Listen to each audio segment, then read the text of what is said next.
We are thrilled that we have been lighting monuments all over the world, and this year 200 monuments will have been lit for breast cancer awareness. So if you see a pink monument that's lit, that should give you a reminder, along with the pink ribbon, which will remind everyone to take care of their breast health. Connect, communicate, conquer.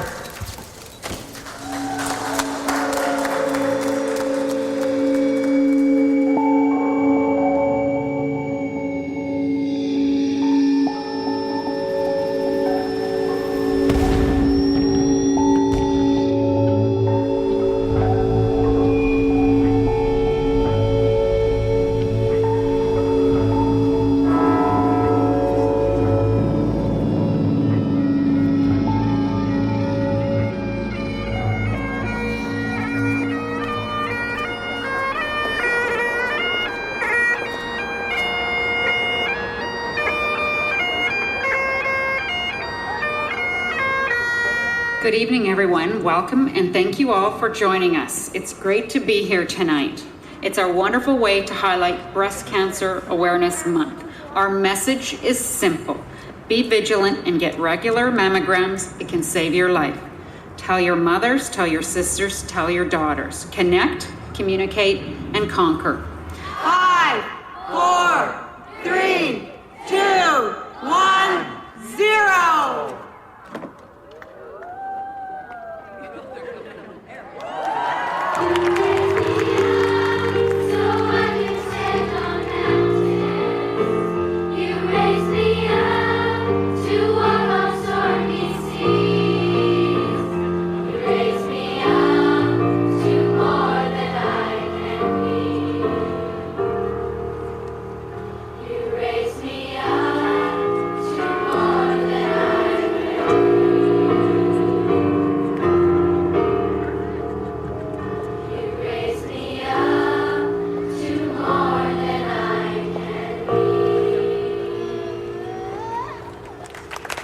I think that what this ties into is the very warm and fuzzy sort of sentimentality around pink, which is it is supposed to be a comforting thing rather than something that is jarring to people.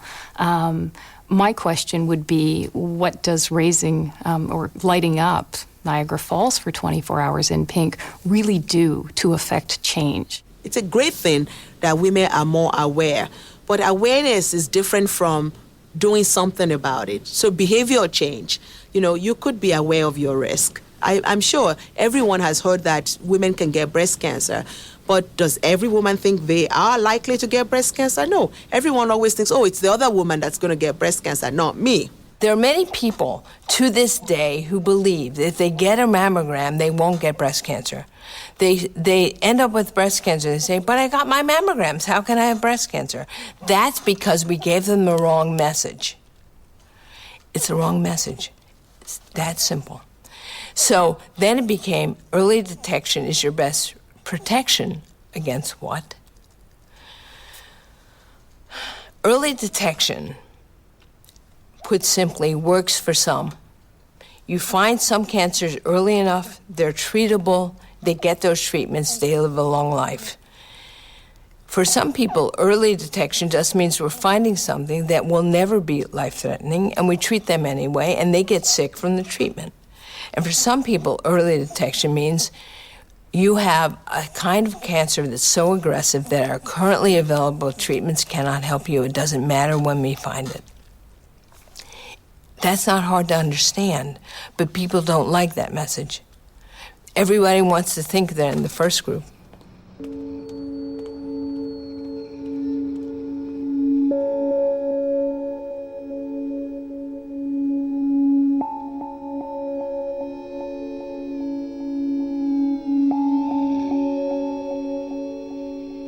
My name is Rosemary Parker, and I'm been a member of the Ivy League Breast Cancer Support Group for a year. I've been diagnosed with a metastatic 4-stage a year and a half ago. I'm Sandy Kugelman, and I was originally diagnosed in 2001 with stage 2 breast cancer and tried to do all the right things to never allow it to come back into my life again. And I thought that I had beaten it, as they say. And then in 2004, was re-diagnosed with stage 4. And when you're stage 4, it means that the disease has spread to some other part outside of the breast. It's also known as metastasis. And the only thing that I ever knew about stage 4 was that you die when you get stage 4, that's the stage before you die. There's no stage 5. There are very few of these groups in the United States. There are extremely few stage 4 groups. And that's just a tragedy because you go to a regular breast cancer support group and you're the angel of death. You know, you're the elephant in the room. And they're learning to live and you're learning to die.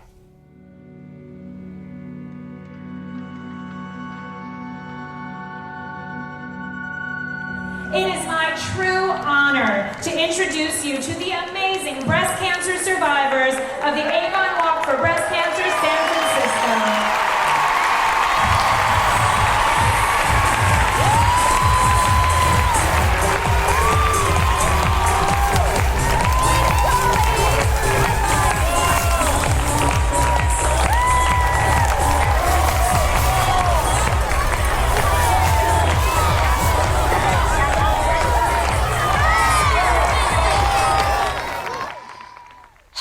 As much as I know that many people who are, really do have good intentions with a pink ribbon. However, maybe that's all they're seeing is a pink ribbon. I want them to see the faces. I want them to see women. I want them to see lives. I want them to see people that are hurting and people that are living with stage 4 breast cancer. We're living, we're human beings. We're not just a little pink ribbon. Women and men whose bravery has no limits. Our mothers, our daughters, our wives and husbands, our sisters, and our friends who have fought this disease. Since our inception, we have donated to this cause, to this mission, over $1.5 billion. Well over 600 million of it has gone to basic and clinical research. And at any one time, we will have hundreds of millions of dollars in grants that are active and that are carefully looked at by teams of what we believe to be the best scientists in the U.S., patient advocates, and of course our board, in the end, looks first at our priorities and tries to understand what's happening in the world and the science of cancer and breast cancer. So the Avon Foundation for Women is a public charity now. It was founded in 1955, and it was at that time, the corporate affiliated foundation for Avon products. And today, the Avon Foundation is an independent public charity in the United States, and it raises money through the Avon Walks for Breast Cancer, through the sale of pink ribbon products that Avon, the company, manufactures each year, like the pin that I'm wearing, and also through general donations from the public. I believe that there is a sisterhood that has been created around breast cancer, and I believe it was done by two entities very much so. Komen, the Susan G. Komen Foundation for the Cure, as well as Avon. The two of them were so powerful in touching so many lives in so many ways. I believe they created this momentum that then other companies decided there is this cause, there's been this positive way of creating a relationship. Perhaps that's something I should get engaged in as well.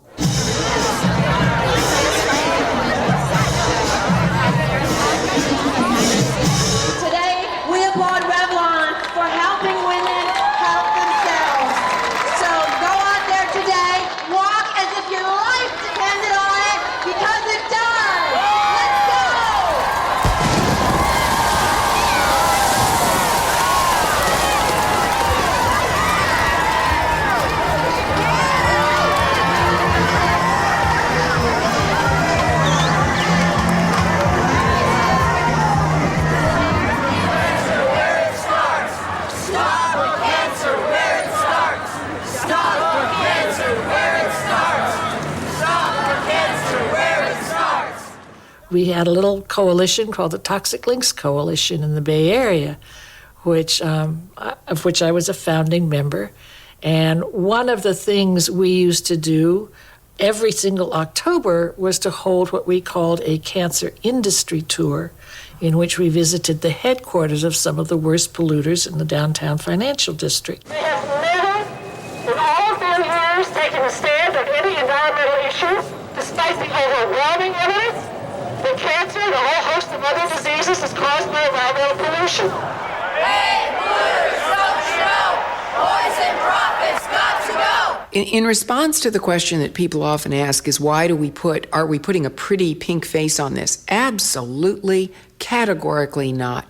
Because when you lead from only anger, you do not include or incent people to be part of a mission. If people feel there is no hope, they will not participate long term. They will feel they're in an endless fight. If we look back through history, from anti-colonial movements to the civil rights movement to the feminist movement, people were able to quite nicely combine anger with pride and optimism.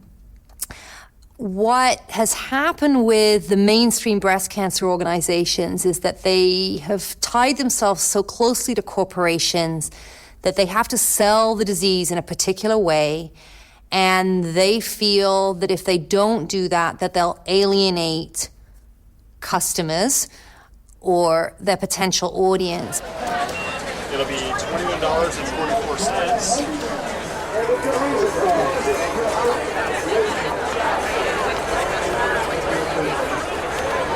We got 4 different flavors. We got strawberry banana, strawberry mango pineapple, and blueberry pomegranate. Coming at you, blueberry pomegranate. And it tastes delicious. Everybody's loving it. You can try it if you want. A company like a Yoplait or a company like Avon needs to again find an innovative way to tie to the cause and year over year over year commit to certain things like Yoplait. Take the lid, clean the lid, put it in an envelope and send it back. And they do it with deep, deep, genuine authenticity every single year.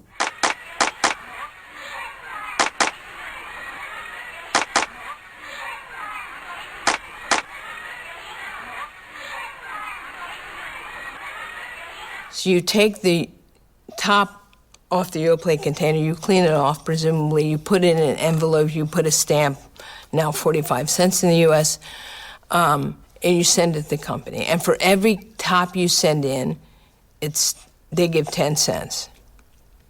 If you ate 3 cups of Yoplait every day for the 4 months of the campaign, September to December, and sent in every lid, your total donation would be $34.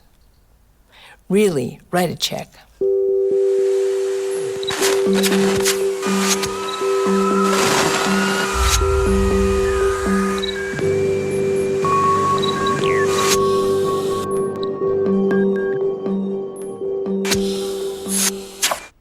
My favorite example of this is actually American Express, which in 2002 had a campaign in the fight against breast cancer, every dollar counts. I would like to come back to the question of the language we use about fight, but okay, in the fight against breast cancer, every dollar counts. And then you read the fine print.